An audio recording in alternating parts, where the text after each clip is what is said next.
Erin Blanchfield vs Maycee Barber was cancelled at the last second due to a medical emergency preventing Maycee from participating in the bout. We aren't exactly sure what the details are surrounding the emergency, potentially something to do with a seizure of some kind, but not much else is known.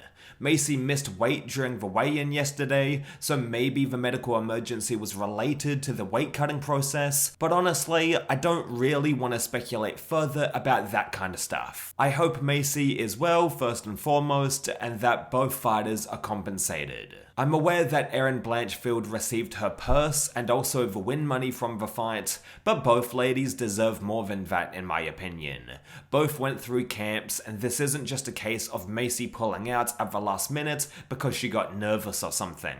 All parties involved said that it was an emergency, something major. But yes, this sucks for both fighters, and I wonder where they'll go from here. Perhaps Maycee will take a break from the sport, temporarily or indefinitely. I guess we'll wait and see. This isn't the first time Maycee has pulled out due to medical issues, and it's awful to hear that this has been a reoccurring thing, especially for a young fighter such as Maycee Barber. She's only 27 years old, and it'd suck to have to retire from the UFC at a young age like that. As for Erin Blanchfield, I believe an Alexa Grasso bout makes a lot of sense. Erin will be world champion one day, but also she has so much time to develop as a fighter. After losing to Manon Fiorot pretty handedly, who just recently lost to Shevchenko, I think Erin should have a couple more fights to build up her resume with contenders. Contenders not named Manon Fiorot because she's an actual beast, then maybe aim for a title shot.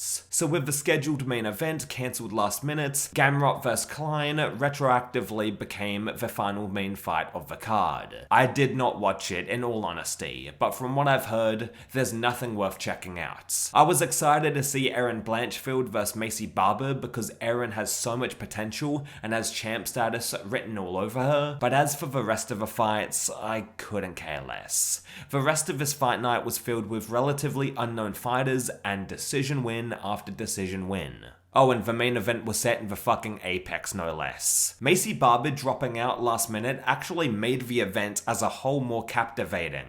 I mean, would there really be so many news articles surrounding Barber and Blanchfield if the fight went ahead as planned? I don't think so. Regardless, the UFC as a promotion seems stretched so thin with their events. Cards are happening every week, basically being filled with complete randoms a lot of the time. Sure, the main events of these fight nights can be decent, especially when they're fighting in an actual arena with crowds and not just in the apex. But most of the time, the ordinary fan tunes into the pay-per-view shows and maybe some international fight nights, and I don't blame them. The quality of fight nights has reduced massively, and the product has become too diluted with too many shit events a year. That's why I'm so glad that UFC's deal with ESPN is coming to an end in 2025, because then the UFC can shop around for better broadcasters and not be required to hold over 40 events a year.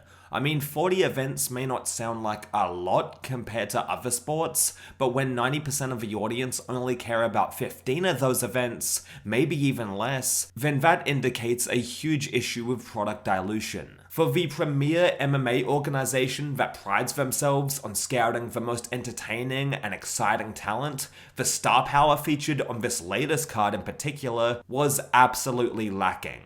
There's around 600 athletes fighting for the UFC. You can cut that number in half, and you would have less bloated shows as a result. Of course, as a promoter, you have to build up prospects and feed them lower level guys, which they have done with certain fighters like Bo Nickel, but 600 fighters is just insane. You don't need that many. Again, especially when the UFC is known as the premier organization. They have only the best of the best fighters, and then about 400 other fighters you can't name. Hopefully this is more of an ESPN contract issue rather than a fundamental problem with the UFC, and when they do sign a new deal with a completely different broadcaster hopefully, we'll see if the quality of the cards go up. If they sign with Netflix or whoever, and they only need to produce like 12 pay-per-views a year and sprinkle in a handful of international focused fight nights like UFC London, UFC Perth, UFC Mexico, etc., then they can focus on stacking those up as much as possible, not having to worry about Apex shows, and filling those contract requirements. They could put the main event of an Apex card, let's say Blanchfield vs Barber, on a pay-per-view main card or even the prelims,